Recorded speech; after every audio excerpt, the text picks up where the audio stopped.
Hello, everybody, and welcome to this live cosmic Q&A. I've missed you guys, and I'm so happy to be here finally to answer all your questions. So we're just going to tune in and wait until everybody else joins. So I am already seeing some comments coming in. Who is there? Hello, Julia. She says, hello, Galactic Natasha. So, who else is here and where are you from? Let me see. How many people do we have in the house? I hope you can all see me and hear me with my fabulous glowing red microphone here. I already have some questions from my courses. I made screenshots of these questions and I'm going to answer them first, but hopefully I will be able to pick out the most important questions and answer them for you. All right. So let me see. Let me just open this already. The screenshots of the questions. Okay. I hope you're all doing well. How was the 11/11? 29 people in the house. Beautiful. More are going to come in very soon. You're from Bosnia, Elvira. Thank you. Krista from Belgium. Jody. Thank you so much. Is it too loud? Like, this microphone is pretty powerful. Or is it good? Does it sound good? Oh no, my hair. You know, like these headphones, they make the hair a little bit strange looking. Dragons, Guardian Crystal Hearts. Thank you for being here again. Eye-opening. Yes. Hello from Belgrade, London, Germany, Netherlands. We got a lot of Europeans here, eh? That's really nice. Not too loud. Thank you. Hi from Norway. We have more people coming in. We're just starting, my friends. So think about some really cool, interesting cosmic questions that you want answered that others would also benefit from knowing. All right. Hello, all over the world. Okay, let me see. Do we have someone here who's my moderator? We always need a moderator. If not, does someone want to volunteer? A moderator just keeps an eye on the chat, and if there's any nasty little things squiggling in, you just cut them off, you ban them, all right? So, hello, Moonbow from Texas. Hello, Astral Voyager. Any volunteers? Because I don't see one of my usuals. Who are moderators here? Who wants to be a moderator? Then you will have all the power. Oh, Arizona Raven just came in. I was just going to ask for another moderator. You're here. Yes. Perfect. Beautiful. So you always do a good job. Thank you so much for always coming. I'll give Jody moderator too. I think Jody, you feel like a good person to do this. So 2 moderators are good too. Add moderator. All right, there you go. Jody, you have the key of moderation in your hand to work together with Arizona Raven. That's fine. Thank you, Truth Will Out. We have 2 now. That's perfect. Spookfield has some really good questions. So, boom, let's go. Like I said, in my private Telegram group, and those are people who are in my courses, which are always available for you, my friends, right? You know how to check them out. Below this video where it says more, you have the links to my website. If you want more support, if you want to go deep, if you want to learn this stuff, okay, there's always some really cool things. And just so you know, some of you signed up for something that I had not delivered yet. Let's see if I have it here. It's a Starseed Origins Cheat Sheet that I promised you. One of these, okay, for negative soul groups. I finally finished it after this live. I'm putting it in to my website so you can sign up for it below afterwards, all right, after this live stream. Not now, after the live stream. You'll get a negative service to self Starseed Origin cheat sheet. Just so you know. All right. Okay. First question. Let's go. Okay. From my group. Aha, this is about spirit guides and deities. So, can deities, real deities, be your spirit guides? Are they not essentially ascended masters? Are there any nuances due to their soul origins and era, perhaps? Interesting question, because in one of the courses, I was talking about spirit guides, and we were calling in the spirit guides and categorizing the different types of spirit guides. So, depending how you see it, there is an inner circle of guides. Every single one of you has an inner circle of spirit guides, right? That are here for you personally to serve you in this lifetime, to serve you, to help you. They're mostly somehow connected to you through soul lineage, through past lives. Sometimes they are even you in other lifetimes. So the inner circle of spirit guides, I would say, not deities like gods and goddesses, ascended masters. I think they are a different category. It depends on your frame of reference, religion, history, philosophy. But any deity, any ascended master can be your personal spirit guide on the outer perimeter, right? Not the inner circle, but the outer circle. So any being of light, 5D and higher, can be a spirit guide for you. And you know what? I'm just going to show you. I still have this from my lesson, from last Saturday's lesson from my course, Cosmic Communication. I'll show you guys. So you're getting an insider look. This was just a little diagram I did. I hope you can see it and it's not like mirrored. Okay, so this is to explain inner spirit guides. They're individuals who know you very well, who are there to serve you.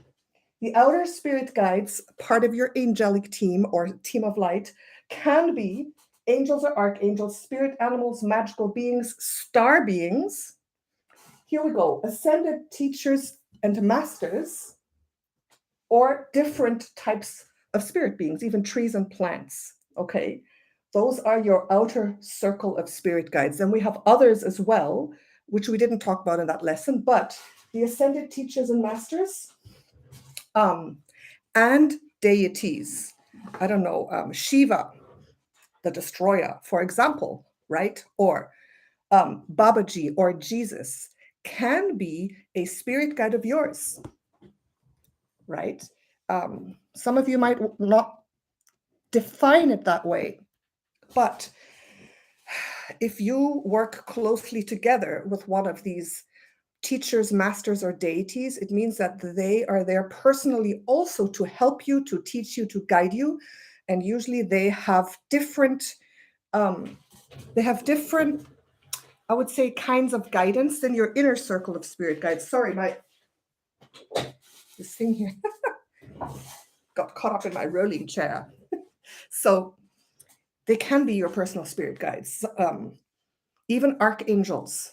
So any higher being can be your personal guide, but helping you and assisting you at a different level. The deities are most likely there for higher level protection, for higher level mission and purpose that you have. They are very powerful, especially the deities or the ancient gods and goddesses of the land. And also to help you and guide you when you're doing more like high level work. You understand what I mean? And ancients, yeah, and I mean you kind of get the feeling of who they are and what level they're at, what kind of powers they have, what kind of knowledge they have. So it would be like a higher level teacher and master, for example, Jesus, Babaji, or those types of ascended masters that we know. Buddha can be your personal guide, but more in a higher level teaching and wisdom position, and perhaps healing, depending what it is. So yes, they can be your personal guide. I hope that makes sense. Yes.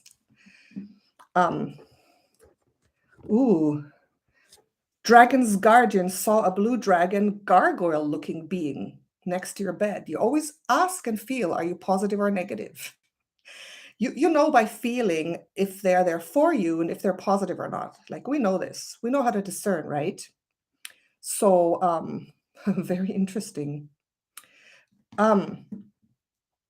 So spirit guides can be many different beings and things. We can even have the moon or stars or collectives as our guides in more the outer circle, who can be with us sometimes or when we need them, or when we call them in, or at certain times in our lives, right?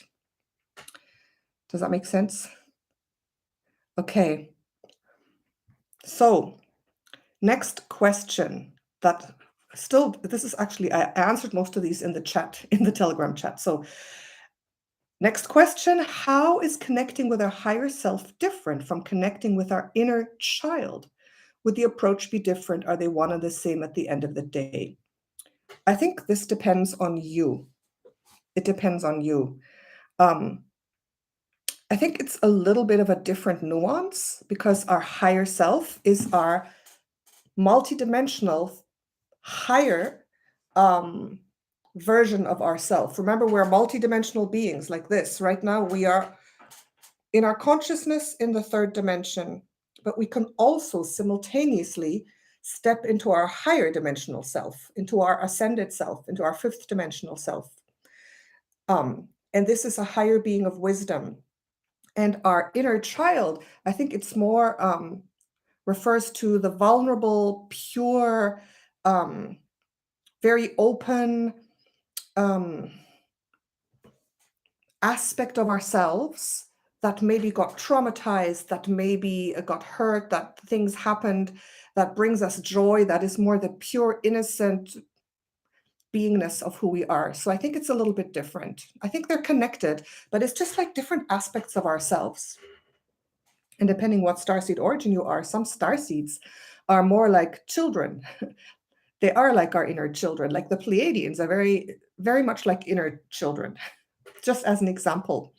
And perhaps the dragons would be a different type of energy if you're a dragon being, you see? So it depends on each one. Yes, traumatized when young. I'm also a hypnotherapist, so I used to do regression work and work with the inner child to heal the inner child, right? And the inner child, I think, also is a representative of us when we were a child in this lifetime, and the things that happened there, good and bad. And going back to that inner child, doing time regression to heal ourselves is something that's really, really effective as well, right? And our inner child is probably closer to our higher self, because when we're children, we probably haven't been indoctrinated so much and blasted with so many spells and all these types of things that, that are upon us. So the inner child, I think, is probably closer to our higher self than we are now, right? So, okay. That was the only question there from that chat. I have more questions that someone wrote me in an email, but maybe I will answer some here. Okay, let me see. Do I have information about blue rays? Okay. It depends what you call a blue ray, right? Blue rays, it depends on your definition. Blue rays, for me, are certain beings from the Sirius group. It's a certain energy they hold. It's a certain origin they hold. For example, the blue avians, for me, are also part of the blue rays. So, yes, I feel Sirius, the attributes of Sirius are in line. Every star system has several planets and different aspects to it, and one aspect of Sirius is the blue ray aspect. That's how I would define it, right? Does that make sense? Do starseeds have multiple human incarnations? Absolutely. Most starseeds I've worked with have between 300 and 400 human incarnations. Okay, that's kind of like an average for souls who incarnated in the stars before coming to Earth, right? I call it an incarnational cycle. So we all have multiple lives on each planet. Like, we don't just come for one incarnation. Like, what can we do in one incarnation? We usually come and say, okay, Earth is calling us. We are answering the call. We're going to go to Earth and we're going to do our light work. That's basically what all us starseeds are doing, right? Don't you agree, my friends? So when we do that, what can we do in one lifetime? We dedicate ourselves to this planet. We say, okay, we're going to go and we're going to help. It's kind of like going on a mission somewhere for a few months or years. Like, just in one day, you can't do much. So if you correlate that to lifetimes, we need to be here on Earth for multiple lifetimes to really do our work, right? So most of you here have been, let me try to get a number for the people here in the chat with my pendulum. Where's my pendulum? Where are you? Ah, I think it's in the living room. Yeah. Well, let me try to get a number psychically, just as an idea. What is the average amount of lifetimes of everyone in the chat right now? Let's see if you guys get something here. I'm just going to tune in a little deeper, connect to the Akashic Records. Also, so I can start to channel more information directly. We do that anyways, but thank you so much. Connecting to the Akashic Records. Thank you. Gandalf, my gatekeeper, thank you. Please open the Akashic Record of Mother Gaia of Earth, of the collective right now. Thank you. Just tapping into the collective of these beautiful 74 people here in the chat. 75. And giving me an approximate number of lifetimes on average on Earth in human form. Because it depends. Maybe you're here as a lion too. In human form. Can I get a number, please? Give me a number. Got a number? Is that correct? Ooh, that's not very high. I got 178. 178. 178 as an average here in the chat. Don't have my pendulum to confirm, but so you see, it's not just 2 or 3, it's a higher number, almost 200 of us in the chat right now, okay? Does that make sense, my friends? Do you get like a similar number? You can all tune in and know things, you know? Every single one of you, you're all psychic. I'm not doing anything special. I just know I can do it, and I trained a little bit, but you can ask. Just open yourself and ask, and then trust what you get, eh? So, yes. And one question I have seen many times, which I will answer right now.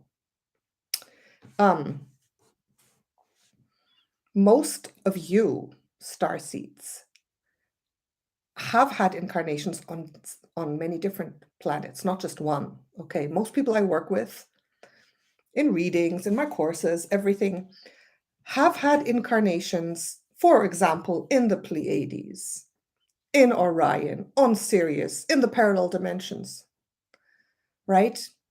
4 to 10 different star systems. That is also an average. Let's see if we can get another average for you guys. Let's get an average for you guys, okay? So, let me get my pendulum, all right? I'm going to get my pendulum. If we're going to do it, we're going to do it right. Stay tuned. I'm going to ask, in how many planets or stars, on average, have we all incarnated? So give me a second. I'll be right back. I'll be right back.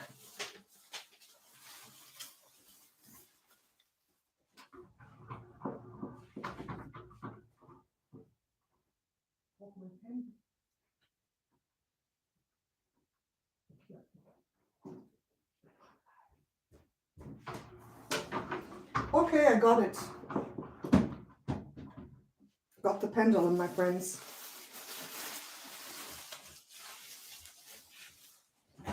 Okay. See the flowers. Okay. Okay, let's do this. Let's do this, my friends. Let's do this little reading for you guys, okay? Let me see if this is correct. Okay. All right. What do you guys think? How many star systems has each of us on average incarnated in? Okay. Can I get a number, please? The number came already. Wow. I got 4. 4. It's a yes. 5, 6. You guys are pretty correct. You're pretty correct. 24, 100. Oh my goodness. No. You got 4 as well. That's on average. Some of us come from one place. Some of you are pure Arcturians, pure Pleiadians, pure Hadarans, right? But 4 I got for now, for all of you. So you have a frame of reference. So this is like a mini reading for all of you. Okay, so that's why people say hybrid star seeds, but it's the wrong word. It's not hybrid. It's like if you have incarnated first, let's say your very first incarnations as a physical being, as a soul incarnate in a human or animal or other body. Let's say that was Sirius. You had 600 lifetimes there. Then you went to the Pleiades. You had 300 lifetimes there. Then you came here to Earth, and now you've had 200 lifetimes already. You're still going. It's not over yet. You're still going. Then you're not a hybrid. I would say you are just a multidimensional traveler, or you're a star traveler, or it's kind of like if you're born in one country here, like you're born in England, and then when you're 10, you move to Canada, and then when you are 20, you move to Spain, and then you move to Africa. It's kind of like that. And those are not hybrids. They're just very international. So we're just intercosmic beings, I would say. Interplanetary beings, right? So that's what I would say. All right. Okay. Are we posting questions here? How does it work? The little alien green thingy says, yes, you're posting questions here. And if I see one in that moment, I'll answer it. So it's a matter of luck. You can't visualize either. Oh, okay, my friends. The thing is this. We all have different psychic abilities. Clairvoyance, which is psychic seeing, which is visualizing. Clairsentience, which is feeling. You feel things, you feel truth. Claircognizance is psychic knowing, and clairaudience is psychic hearing. Like those are the 4 main ones. So if you can't visualize, maybe you're claircognizant. You just have instant downloads. You just instantly know things, and you cannot visualize. And that's totally fine. All right. Not all of us are automatically clairvoyant, that we can see visions, see the angels, see our guides, see the future, but we know. All right. So don't think you're not psychic or you're not able to visualize if you are not doing it with your inner eye. If you know things, it happens faster. It feels like your own thoughts. And that's why you don't think you're visualizing, but you are visualizing. Okay. It's important to know that. Those who are completely heart-oriented, they just feel it's like, oh, I feel this is coming, or oh, I feel my angel here, or oh, I feel that next year this country will fall. That's visualizing too, in a way, right? That's perceiving spirit, the future, being psychic, but in a different way. So that's what it is, my friends. And that's totally fine. It's totally fine. You hear sometimes, yeah. And it could be that like you hear words, you hear like a voice, or you just know what something would hear like a sentence, a message to you, but you kind of hear it, right? Yes. Okay. So I'm going to look for questions, my friends, that would be good for everyone.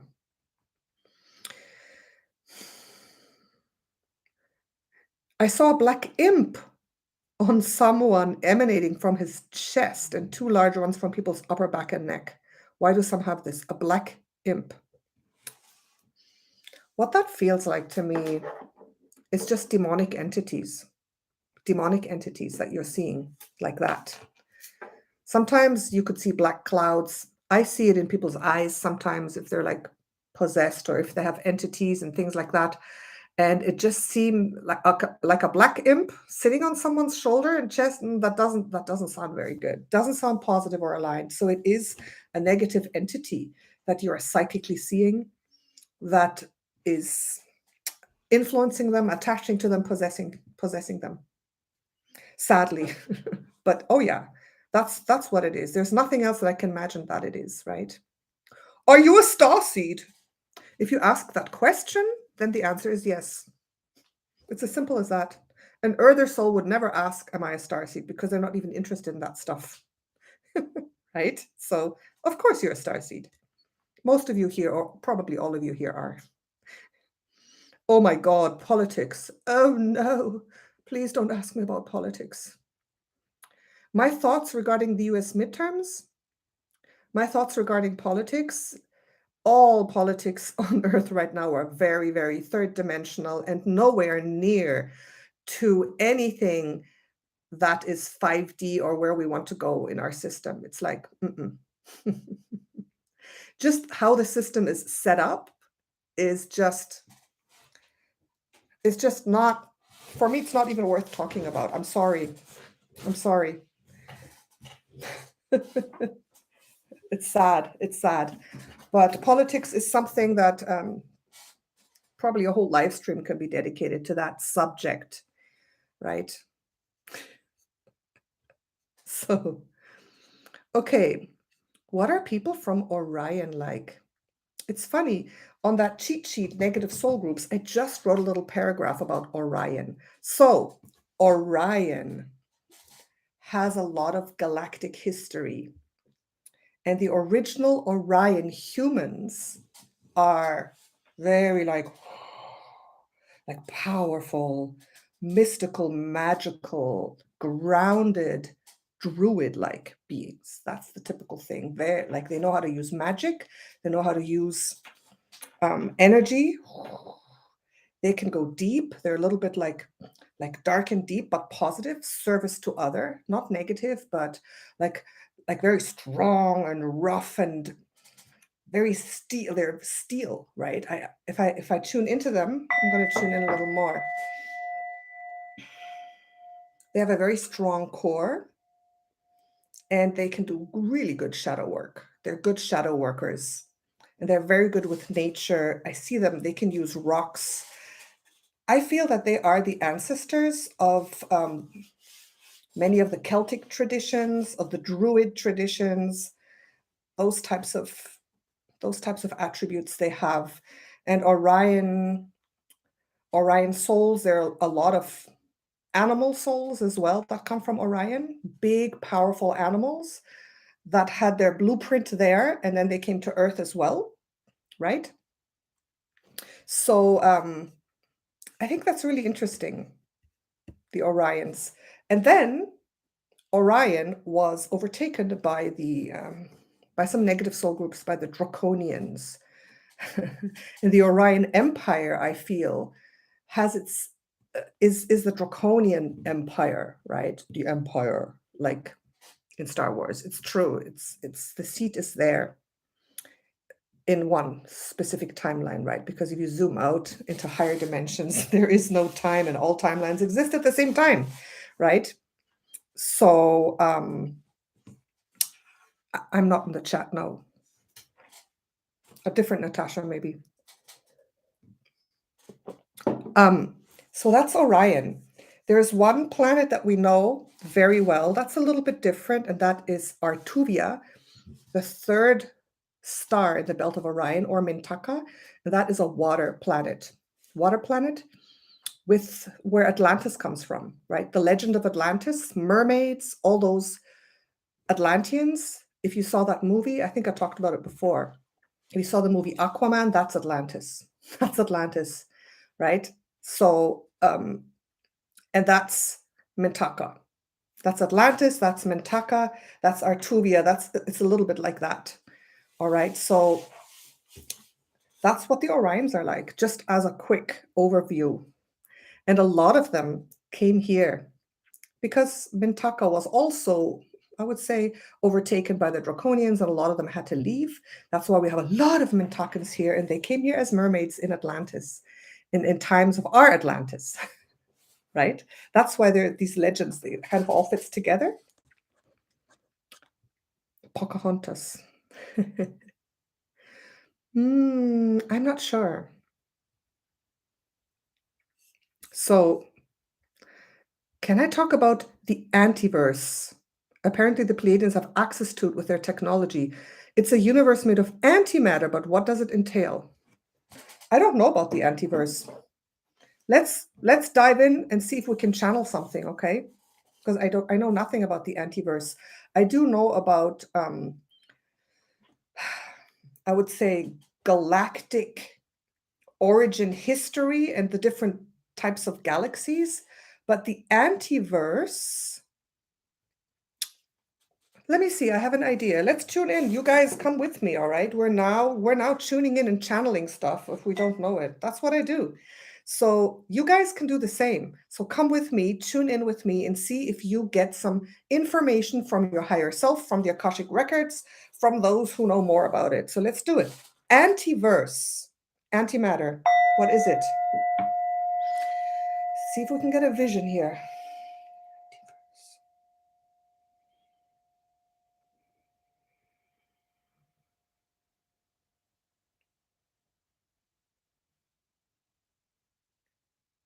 Okay, I'm seeing a vision of like a very strange kind of vortex where time goes backwards like this, and where everything that is reversed. It's like the other side of the coin of this universe, the antiverse. And I feel it has something to do with the negative dimensions. Let me see. Does it?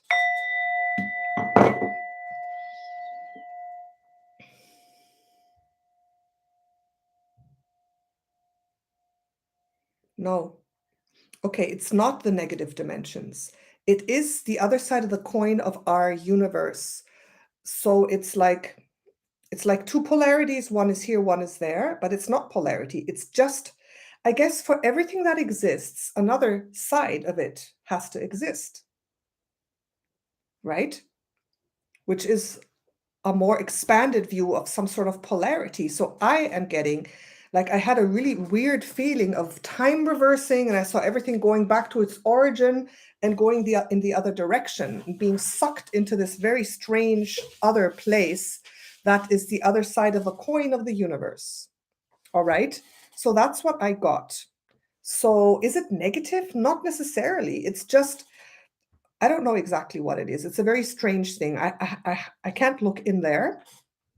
I just kind of know that I saw it like this, like a funnel, like our universe being sucked backwards in time and space into a point, like through like a little portal. And then on the other side, it going like this again. And that's the antiverse.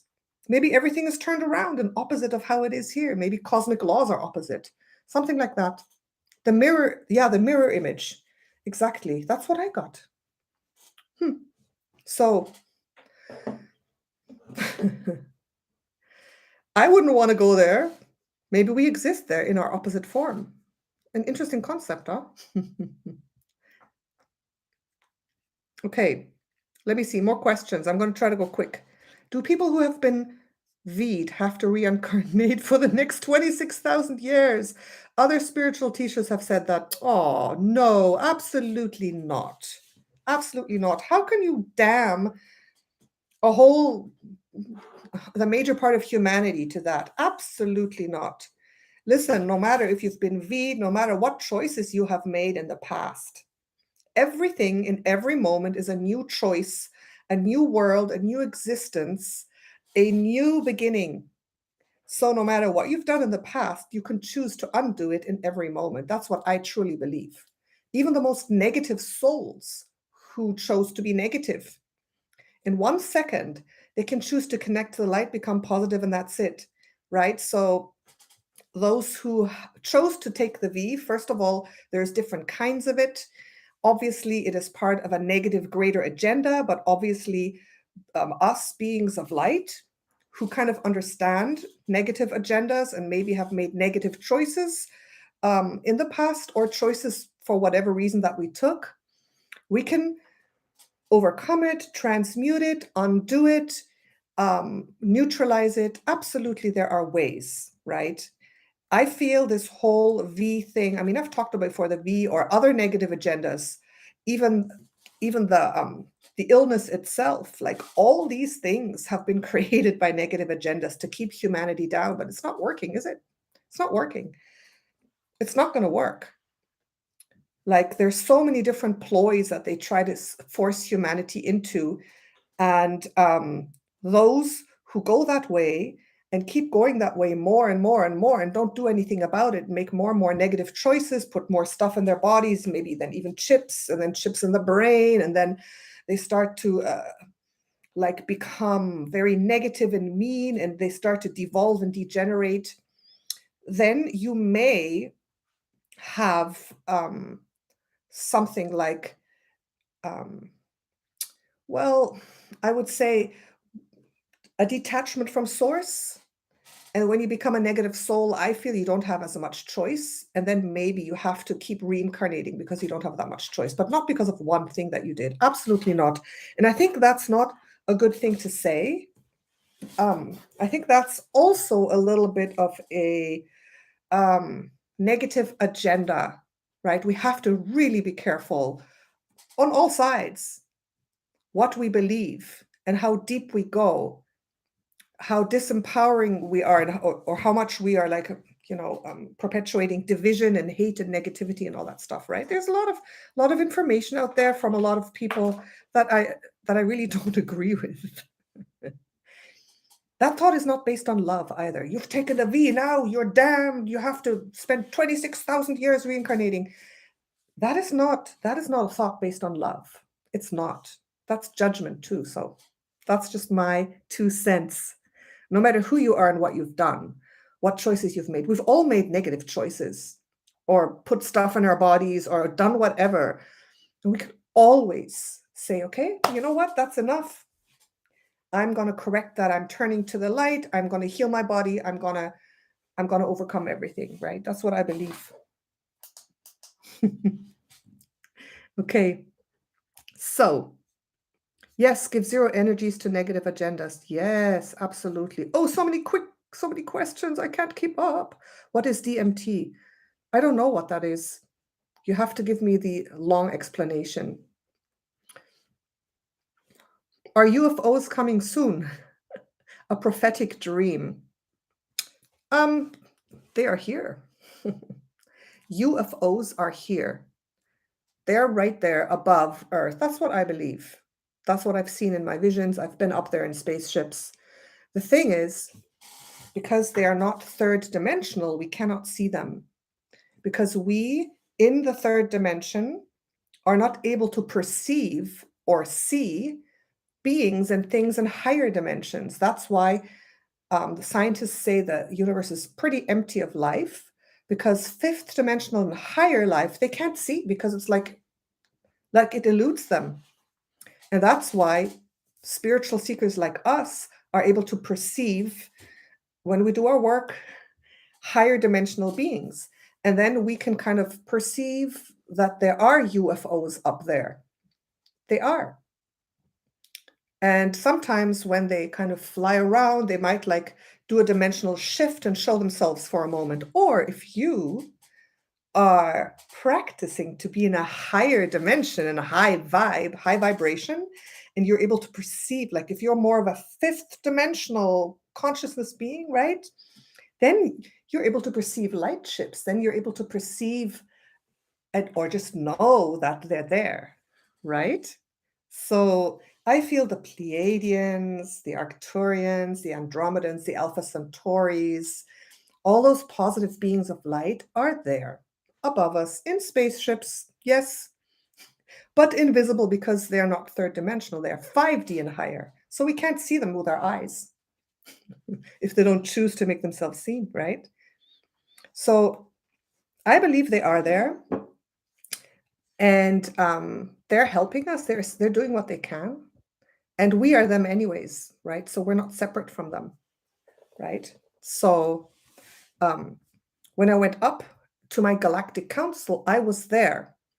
That was like my higher self there in a higher dimension in 5D, and my soul down here in my third dimensional body. So I was able to access that information, and I kind of was there and saw it all in my inner eye, right? So that's really interesting.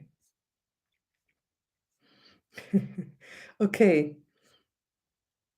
Does anyone else, when you dream, only sense feelings instead of seeing images? I don't think I dream often, but when I do, it's mostly just feelings. It's because you're clairsentient, and your main energy center is the heart.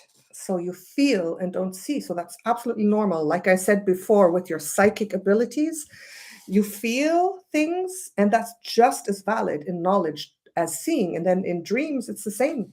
So you're extremely clairsentient, and you got a big heart. Isn't that beautiful? Ooh, Slavic Witch says, can you tell us about elf-like beings, if they exist? I'm fascinated by elves. Absolutely, they exist. Yeah, I channeled a lot of that in my Starseed Origins course last year.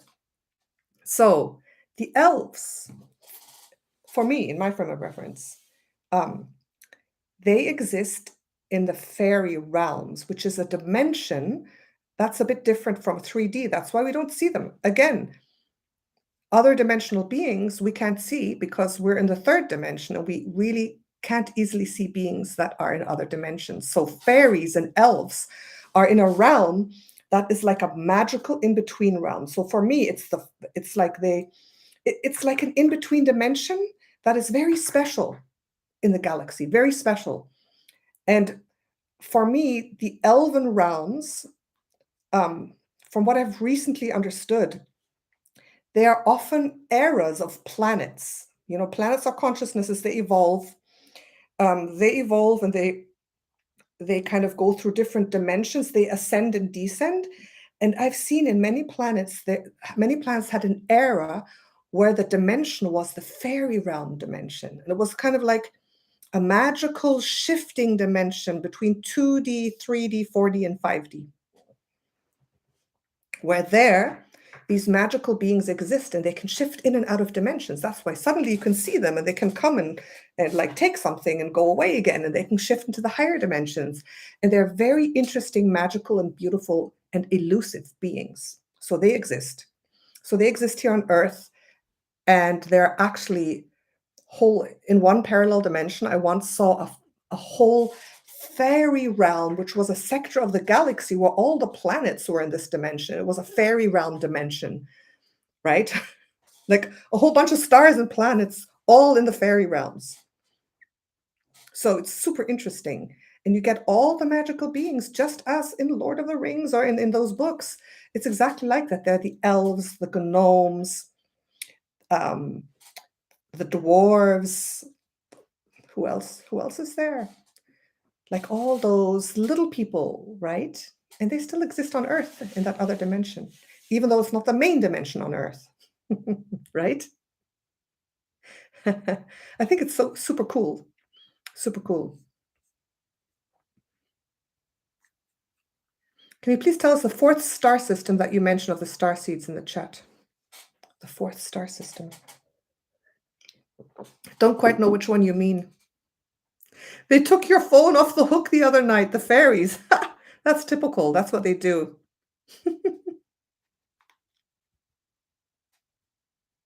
During Portal, I eat so much ice, sensitive tooth. Still, I eat it. Please help you out. You eat so much ice. That's so funny. I don't know. The thing is, we as star seeds, we are sensitive to different energies that are happening. And this Earth is crazy right now with portals, with the astrology, with the moon, with with negatives on Earth. Like for me, Earth right now is like a soup, or like a boiling cauldron of dimensions, energies, beings, star seeds, earther souls, draconians, like everything. It's pretty crazy, right? And we are we are right now shifting dimensions. I mean, what's going on in the world is pretty crazy, right?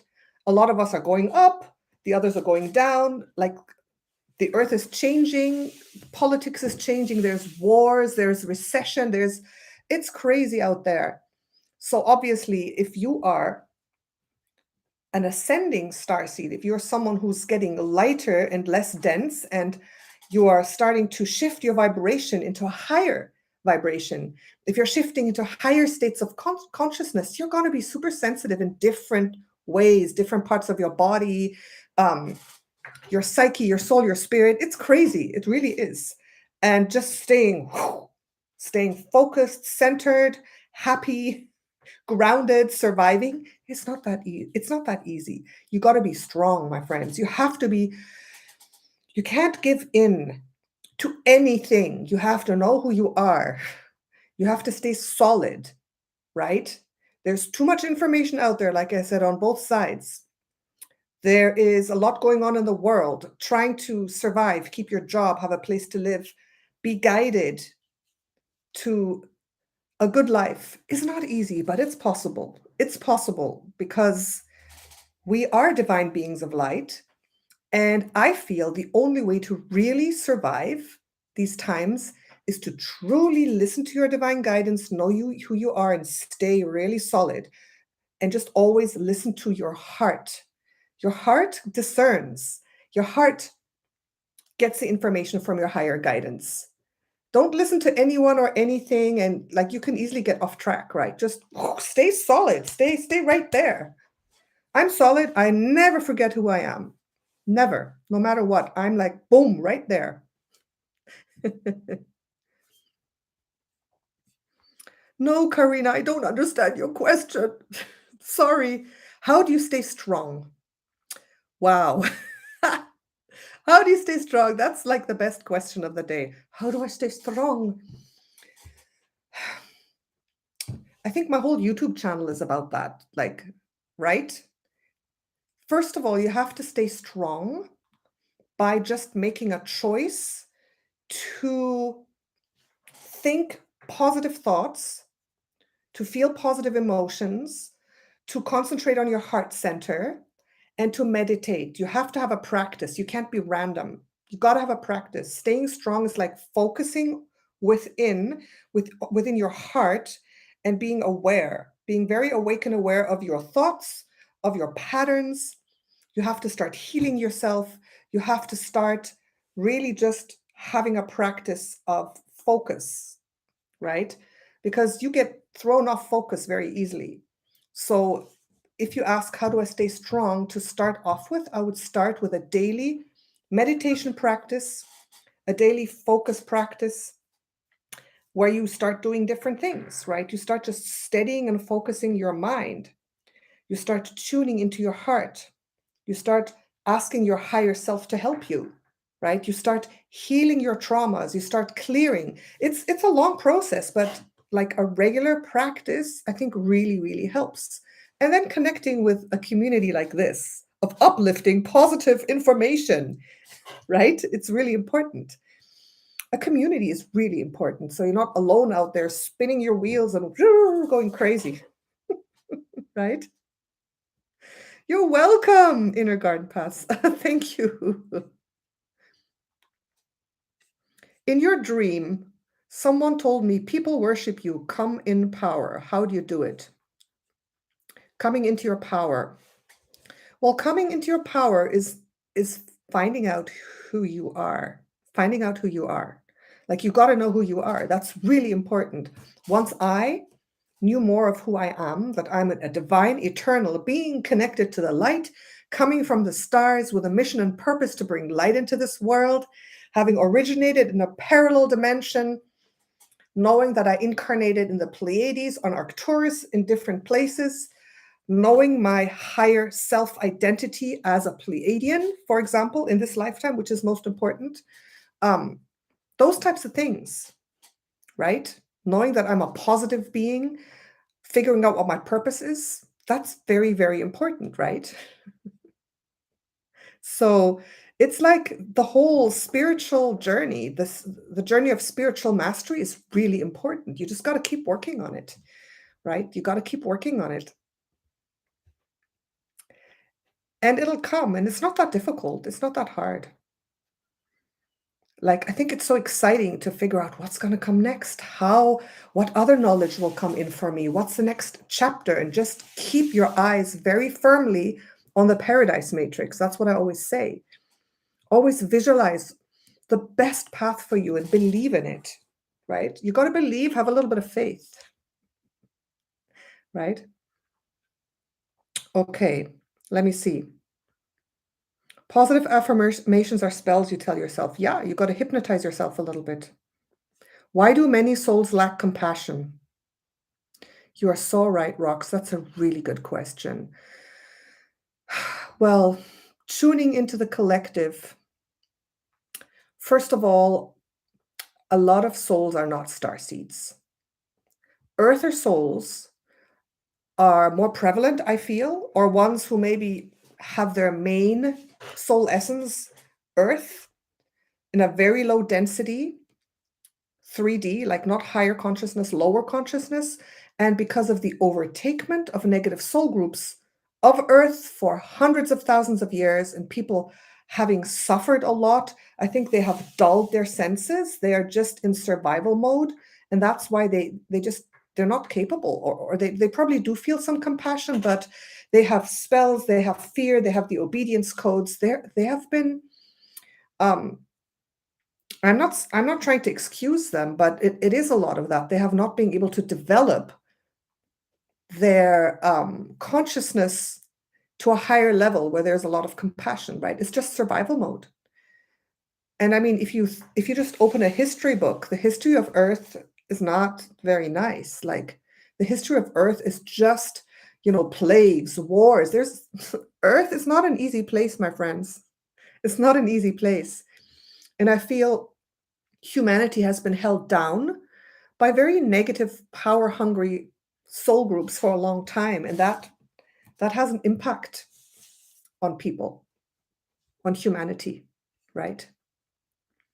So not a lot of people are able to break out of that and like make their consciousness go a little higher and start opening up, start understanding who they are. Because when you raise your vibration, that's when you start to feel love and compassion, right?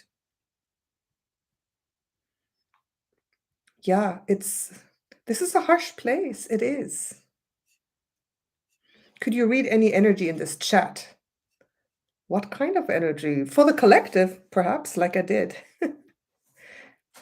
Generational curses. Oh, yeah, there's so much. It's a huge subject. Generational curses, bloodline karma, and a lot of negative souls controlling. I mean, the negative soul groups, which are not only the draconians and, the Anunnaki, all those, it's actually, most of the negatives are actually other soul groups who have turned negative, and they are often in positions of power and control, and they really keep humanity down.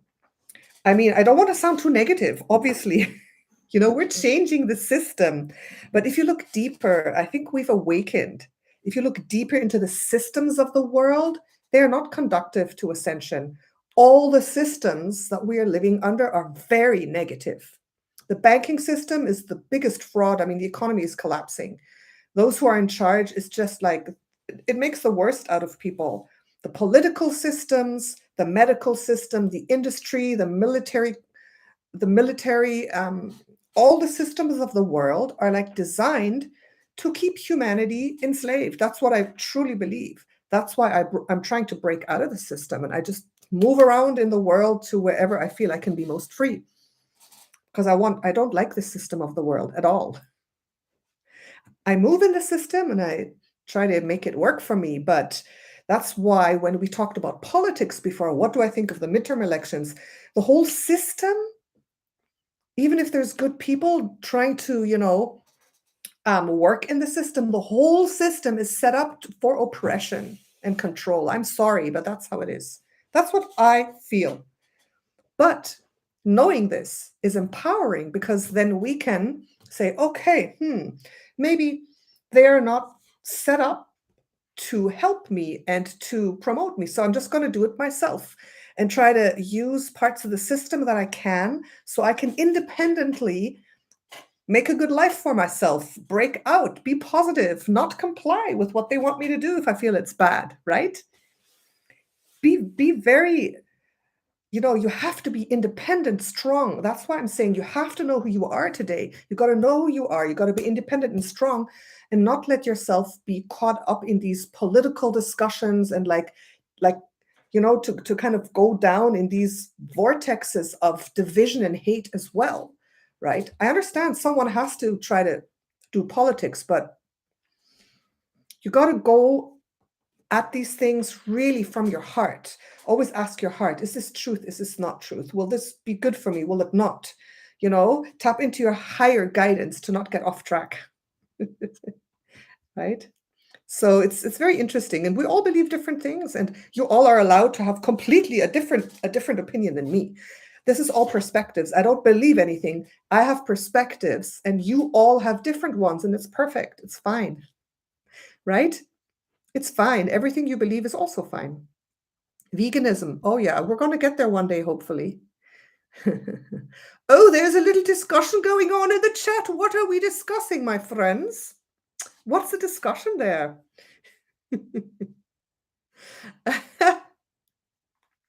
Okay. It's okay. We can have discussions. I didn't see what the discussion was, though. Okay. Question. Marijuana get in the way of tunings or connecting? Okay, so this is my take on marijuana and other substances.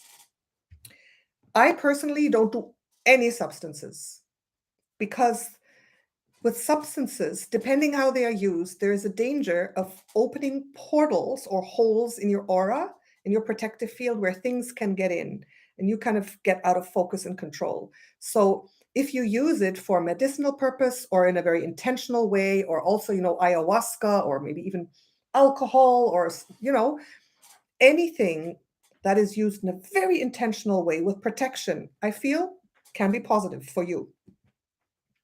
For me, I usually don't do it. Once in a while, I've done this or that, but very intentionally, with intention and consciousness. Because I have known a lot of people who do use marijuana, and I know that they have portals open, they have holes in their aura. It's like they're not protected, and they have a lot of entities and negative beings get in and possess them. Also, certain drugs or a lot of abuse of drugs or alcohol has done that. I know personally, I know people who, when they did certain drugs, they did get so many negative entities and they got stuck in the astral realms, and they're now still there. They're still there, and they're not normal anymore. So it can happen. So it always depends. It depends how you want to use it. It's up to you. But if you're like a little intelligent and smart and aware, then do it all with awareness. A lot of things can be abused. For me, I'm drawn to really not do any of that stuff on a regular basis at all, right? I like to have my clear, focused mind, and I don't need that stuff to channel or to be open or to have a different state of consciousness. But if you use it for that, I think that's okay. LSD, a little bit of LSD, of course, in a ritual, that's totally fine. But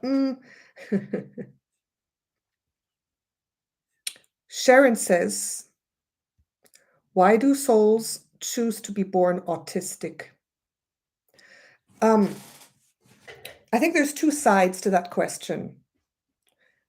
Why do they choose to be born autistic, or perhaps with any disability or different than most other people? I think there's two sides to it. One is the vibrational match. When you're born into a life, you're a vibrational match to the situation, right? And that can be negative or positive. So it could be that you have a negative vibrational history, and then you're born into a life where you suffer. On the other hand, you can choose to experience something in a different way that helps you on your soul's journey, or that helps you fulfill a mission. So for the example of autism, it could be that you want to experience life in a different way with a different consciousness. And you want to experience that for your soul's growth. So you choose to be born autistic in that lifetime, for example, or you choose to help awaken a mother and father because they're part of your soul family, and for them to awaken, they need to have an autistic child, and you choose to be born as their child, being autistic, to help them awaken because they need that in their soul's journey, and you all made a contract for that before you came. Does that make sense? Yes, gifts do come with disabilities, so it can be both ways. I feel it can be very positive, or it can also be negative. Right? So, yeah, let's see. Creativity, yeah. Hello, Mohammed. What are black holes spiritually, and how do they function? Let me see. Let me just tune in here. Black holes spiritually. Well, I'm getting it's a very easy answer. Something that I knew before. I think black holes are portals to other dimensions. That's what it is, I feel. Right? And that's where they suck everything in. And I think some stars, when they explode, they implode, they turn into black holes. And I guess it's part of that star's journey and purpose to become a pathway to a different dimension when they turn into a black hole. So I think that's what it is. I don't know if that's spiritually, but it's just a function, I guess. The function. I mean, there's a lot of different kinds of portals that exist. So I feel black holes are portals to other dimensions, other universes. Pretty easy. Maybe there's more, but what do you guys think? Okay. Behave, children, unite, not fight. Are you misbehaving there in the chat, my friends? Oh, don't misbehave. Don't take it all so seriously. Guys, why do I laugh all the time? You got to be light. Come on, a little bit of lightness. I try to take nothing too seriously. That's actually one of the big secrets. Just don't take it all so seriously. Look at yourself from above, this little human walking around doing your thing. Why take it all so seriously? Right? We are full of mini black holes. Oh no. That's funny. Are we? Are we? Do I have any mini black holes in me? I don't know. I don't think so. So funny. Okay. You're just having a friendly debate. Thank you, Mark. Very good. Can you ask the guides for clarification what Dolores Cannon said about kids creating karma? I don't know what she said about that. So what do you mean, Renee? Can you clarify a little bit? Are severe phobias that begin in childhood, past life stuff, or perhaps indicative of parasitic influence? It's mostly past life. I think it's mostly past life. And the thing is interesting. If you translate everything to energy, everything is energy, right? But, for example, if a child has severe phobias from the beginning, let's say the typical example, fear of water, because in the last past life, this child drowned. And then some people say, no, phobias are parasitic. The parasites come because the child had a past life where it drowned. And the energy has to have a physical manifestation for it. So often things have different reasons. Like, okay, why do you have these problems? Because you have this illness. It's the illness. But why did the illness come? Because of a past life trauma, right? So there's different levels of manifestation of a root cause. So if you have that phobia and one of the symptoms is parasites, you're drawing the parasites to you because you have the phobia in your energy field, and it has to have an expressed reason in the physical. You understand what I mean? That's kind of how it works. So, okay. Cannon's 3 waves of volunteers. Second wave here, never wanted kids. Cannon says our mission is to go in and get out. Kids tie you down to the planet and create karma. That's the Dolores Cannon discussion, eh? I'm going to try to read more about it, what you guys said. Dolores Cannon said, my generation may be choosing to go for childbearing because we want to focus on our mission and get the heck out. And then she said, having children automatically creates karma. It automatically creates karma. I think she probably has a larger frame of reference for this discussion, so I'm not sure. But we are creating karma every second with every choice we make. That's the thing, right? And every single human being is different depending on your mission and your purpose and your past lives and how you deal with it. That's the thing. So you probably do create karma when you have children, but if you do something negative to someone or to yourself, you're creating karma in that moment. And karma is just a negative energetic block that stays for longer, that you take on again in your next life by choice. By choice. Because karma is not automatic. And this is one other thing which is really important, which I have to make a video about, which I understood, which is that, let's say in a past life, you did the typical karma, you kill someone, right? You kill someone. All right. You leave this lifetime, your soul leaves your body, you go up to 5D, to heaven, to life in between lives, then you come back down. So the question is that I've always wondered, where does this karma stay? Where is it stored? Like where? You leave, your soul leaves, your body goes under the earth. Where is it stored? You don't take it with you. It actually dissipates. It dissipates. That's what I feel. So when you come back down as a soul, because you are a higher dimensional being, you remember what you did. You have that soul memory with you, and you come back with a choice that you have to do it right, with a choice that, like at soul level, it's like there's this debt and you take that on, but you wouldn't have to take it on. It's still your choice to take on the karma that you created instead of letting it go and starting fresh. That's what I feel. We could clear it in a second, but we don't. You see? So I think that's really interesting.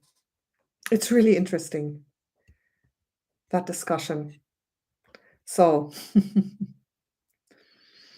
did you kill your son in another life? Oh my gosh, what a question. So let me see. What is the kinds of starseeds in this live chat? Oh, you want me to check the types of starseeds in this live chat? Let me see. Ooh, this is an interesting question. I've never tried that. You guys try. Can I talk about ascension? I will talk about ascension after this. Okay, so starseed. Which is the main starseed type in this chat?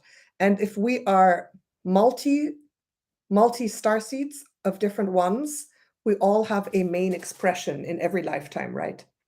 If you've lived in 3-star systems, you usually have one main expression that resonates most to you. So what is the first one here? Let me see if I get just a psychic download.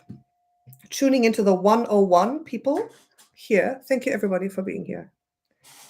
What is the first starseed origin here? Oh, very interesting. I'm getting serious.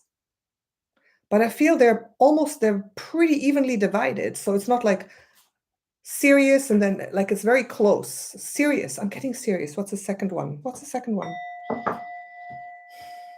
I'm getting Centauri system with Alpha and Beta Centauri both. Wow. I wouldn't have thought that. Then what's the next one? Definitely Pleiadian. Pleiadian. What else? I'm getting Lyra next. Then parallel dimensions. Arcturian is 2 down from that because I thought, where are the Arcturians? They're 2 down. And that is main expression, okay? Oh, lots of Syrians there, so I guess I was right. Haha. Mentaka. Let me see. Okay. Arcturian was 2 down. What were the next ones?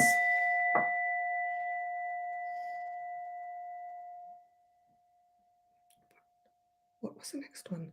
One that I just don't know. One that I'm not so familiar with. That's interesting. Where is it? Where is that? Okay, let's focus.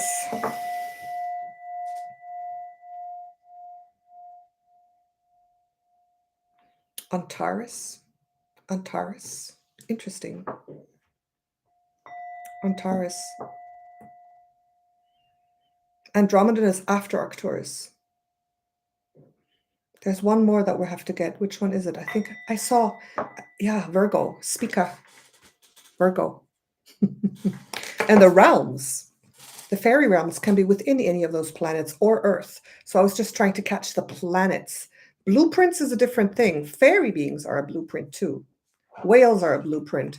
So you could be a whale being from Mintaka, Orion, right? You could be a fairy realm being from the Pleiades. That's how it fits together. It's super interesting, hey? Do not know where from. That's okay. If you just keep meditating a little bit and looking at starseed stuff, you'll find out one day. Where does a Blu-ray come from? Mostly Sirius. Sirius. Usually you start knowing because you're attracted to that place. Absolutely, yes. Fairy realm being from the Pleiades. A whale being from Lyra. Absolutely. Orion and Pleiadian. For sure. Great. And guys, just give me a yes if you want me to do a new series of videos that I was thinking about. Taking one starseed origin at a time, like saying what I know about it, and then going in and channeling them live with you guys. Oh, thank you, Gracie.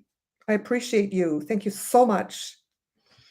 I mean, that would be really cool, wouldn't it? So we take the Pleiades, we go live, I say what I know, boom, boom, boom, and then we go in and we channel more information about the Pleiades specifically. I think that would be so cool. That's all the stuff I know about these star systems. Like I knew a little bit. I need a frame of reference. Usually I need a person that I work with who has been there, or if I've been there, like I have to have an access to a star system, some sort of access. That's how it works best for me. And then by working with so many clients one-on-one in like these cosmic readings, that's how I actually know about these star systems and these planets. And that's where I get the knowledge. And that's in my courses. We go deep in the star seeds. We teach about that there, right? So yeah, we're going to do that. Yes. Thank you, Renee. We got to be fun. Especially today, in these bad times, in these sad and terrible times, we have to have some fun, eh? Oh, you're all giving me, I could have access through you, Spookerfeld, for Arcturus. You worked on the Arcturian Council. Thank you. A trickster spirit. Oh, yes. The thing is, once I've had access, then I don't need new access. It's just places I've never been. So most of the planets that I know, I've worked with someone or I've been there. So, someone asked about ascension. What do you want to know about ascension? Tell me, what do you want to know about ascension? And in the meanwhile, while you write that, I will answer, is it true that two origins may have been created simultaneously? Okay. The way that starseed origins and blueprints originate is the following. Stars are born like people because they have a consciousness, right? At higher dimensions, a consciousness decides to incarnate in a star, and the creator beings create the star.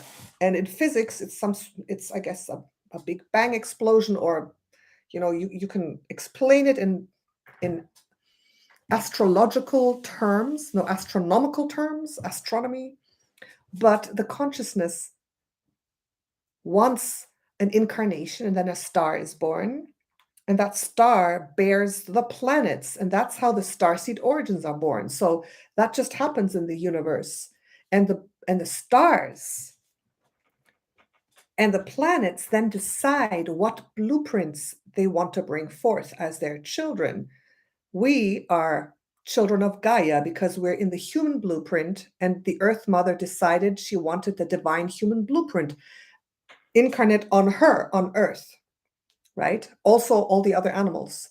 So if a planet is born and decides it wants a blueprint, that blueprint usually exists already because it was created by creator beings, and it's a vibrational blueprint in the Akashic Records, I would say, that planet then comes and brings down and invites souls to incarnate in. That's how it works.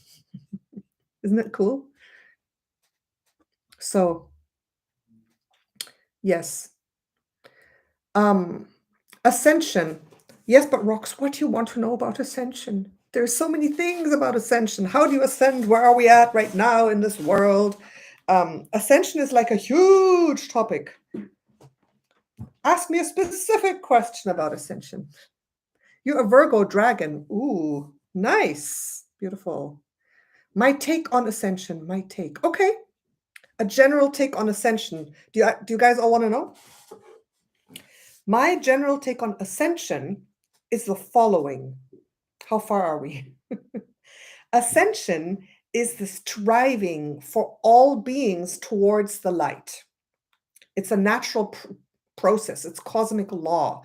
So ascension for me is when a planet with its people goes from a lower to a higher dimension because it's striving to expand and to go towards the light. So we are now in the third dimension or density. Dimension or density, it's different terms for the same thing.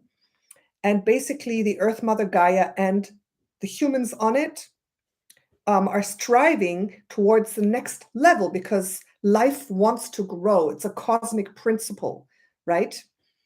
So ascension is basically the shifting of beings into a different dimension. And it's not that you go there, but you shift, like you change and grow. It's just like you grow bigger from a child to a human, and you ascend and you grow bigger in your consciousness, right? So we are actually, when we are ascending, we're not flying up. It's just like a visual. We're actually changing our whole beingness, our DNA, our bodies to a different structure that is more expanded. That's why our DNA changes, our molecules change, our energy changes, our reality changes. Everything just shifts, right? And that's what we are in the process of doing. And the Earth has ascended and descended a few times. It's like, it's gone like this. That's what I feel. We had times where we were already very high, close to the fifth dimension, and the dimensions are not like this. It's just layers of beingness, of consciousness. It's like many, many layers, or it's like more like a scale, right? That's what I feel. So transcending the matrix. Yeah, there's so many things involved with it. So one dimension that we're in, the third, obviously has many attributes to it: heaviness, duality, the matrix, negative beings being able to exist here. And we, in our plight to the light, wanting to expand and changing ourselves within through our consciousness and therefore ascending. And I feel that it's the Earth and the people at the same time.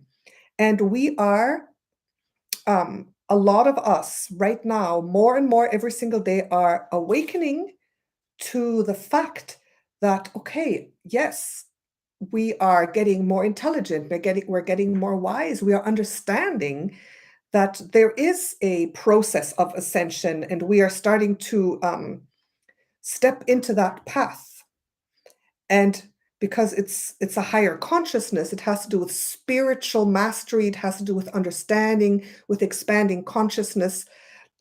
And then we start to live that way and go into those higher states of consciousness. And humanity is on the way of doing that, but it's not really like, I don't think most of humanity is that far in the process. It's only a small percentage, right? We're learning to play the game. Yeah, it's a small percentage. I mean, look around at the people you know. Do they look ascended? Are they 3D or 5D? What choices are they making? Do they live from a place of love? Or are they in Christ consciousness? Do they have higher visions? Are they moving towards heaven on earth?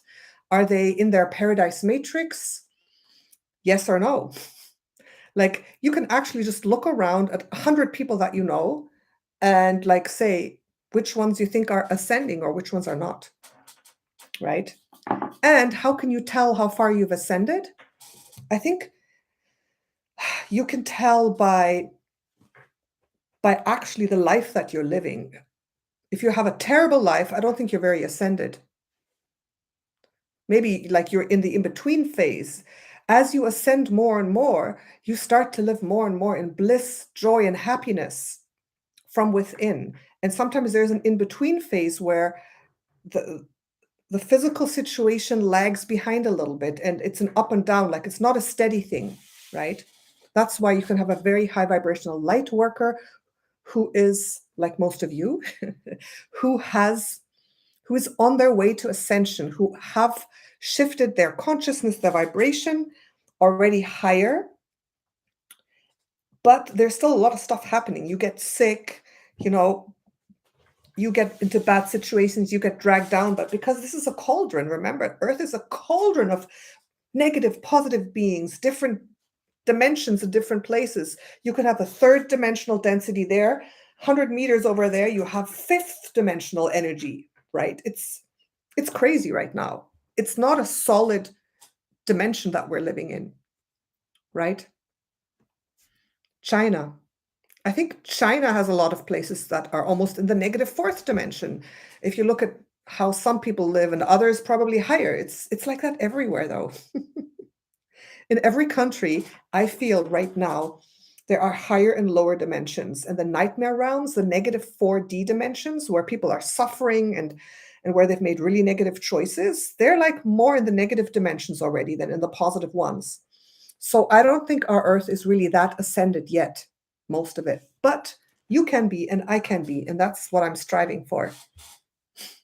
And you can make that choice.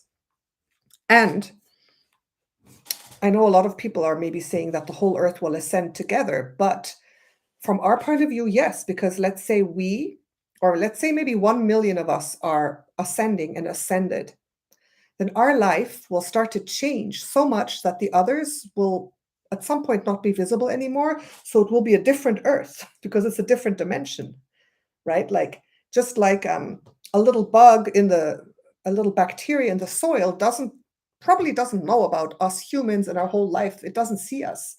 It doesn't know that we drive cars and build houses because it's a bacteria in the soil, right? So when we've ascended, then we will get out of reach and really like start to disappear from the other ones, and they will start to disappear from us. You see? Does that make sense, guys? Some within the same homes living in different dimensions. Yes, absolutely. Oh, that's why it's hard for us because we're like ahead of the game. We're like, boom, and the others are here. And we're like, oh, constantly being dragged down, down, down. So, oh, yeah, it's Charlie Freak. I think I've seen him. Can anyone read your chart? How are new dimensions or universes created and who are they regulated by? Well, I think it all comes from what scientists call the Big Bang or creator source, like the seed of existence or God, right? Or the central sun.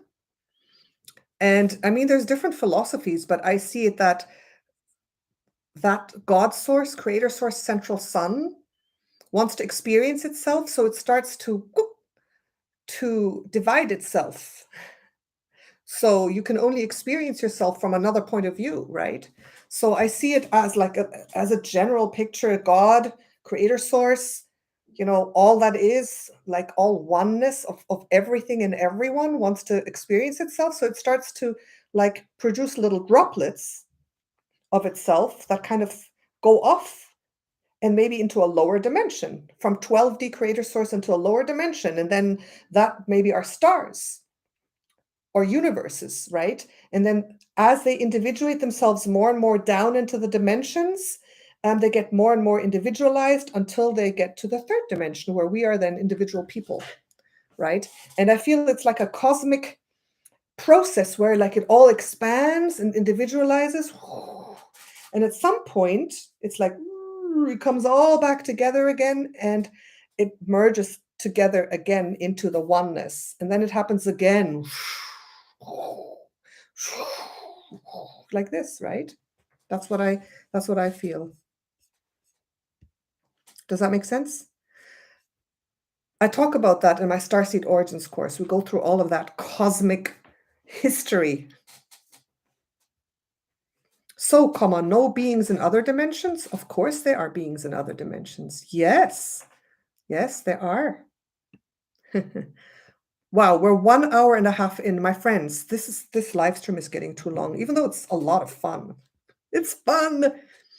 But I think we shouldn't go over 1.5 hours. I'll do another one soon. Universe, one story or program. Is there a reason my alarm clock is stuck at 1:10? That's so funny. Is it a com, or did you not realize it was stopped? This alarm clock, it doesn't have batteries. It's more decorative. I bought it when I was in Germany last. It was in the basement. When I came back to visit my mom, where I am right now, I brought it back up and I never put in the batteries. That's all. No deeper meaning to it. Rock says, I was told I was royal one day from someone in a past life. Is that possible? Of course it is, but hopefully one of the good royals, not one of the negative ones. Not one of the Queen Elizabeth ones. Do some aliens live forever? Spookified. What a question. Do some aliens? First of all, you are an alien because we are starseeds. Starseeds are aliens. Do aliens have the technology to be immortal? No, like, we don't need technology. We are eternal beings. I say that every time. We are eternal souls. When we came off from God Creator Source, we're a part of God Creator Source. We're a particle. And when we go out and in again, of course we live forever. All of us. We're all eternal. We don't need technology for that. It's a big mistake thinking we need technology for anything. And that's one of the big lies of the negatives. They always want humans to go more towards technology, but we have our organic, divine ability to live forever and to do anything we ever needed to do. So yes, Spookified, you are eternal and you are divine. You're an eternal soul. So an alien that lives forever is just another phrase for a divine eternal starseed. And I prefer to say that because it's true. Yes. It makes sense. If we lived forever in one specific incarnation, how boring would that be? Yeah, absolutely. That's the thing. And once you realize that, it's like, okay, if this body lifetime is over, so be it. So be it. Then I'll come back again. Okay. You're only getting younger. Ah, divine eternal starseeds. We are, absolutely. So, my beautiful friends, I hope we're complete for today. I'm going to do this more often. This is so much fun, guys. You guys are asking good questions. The answers can only be as good as the questions. As good as you guys. You heard the Anunnaki can live for thousands of years, but they aren't eternal spirits. Okay, I keep looking at the chat and answering more questions. Okay, so higher star beings do live longer in their bodies, right? If you're a fifth dimensional Pleiadian, you probably would live 1,000 years because the body is different. The body doesn't have sickness and disease and aging like in the third dimension, right? Because it's not as dense and prone to negativity, right? So the Anunnaki, they used to be fifth dimensional higher beings before they fell. And I feel that they do live very, very, very long, but they do it through magic, through black magic. You can use that as well on as above, so below, right? They do it through black magic. Not very nice. Thank you so much, Stephanie. Thank you. Thank you, thank you, thank you. You guys are amazing. All right. So let's do this again. And let's do that series of Starseed channelings live. I think that would be so interesting. And remember, guys, to get your free Starseed Origins Cheat Sheet, but only for negative ones. I did it. I don't know. If you don't want to know about the negative ones, then don't get it. But I'm going to link it below in my Cosmic Academy that you can print it out, because I think it's interesting.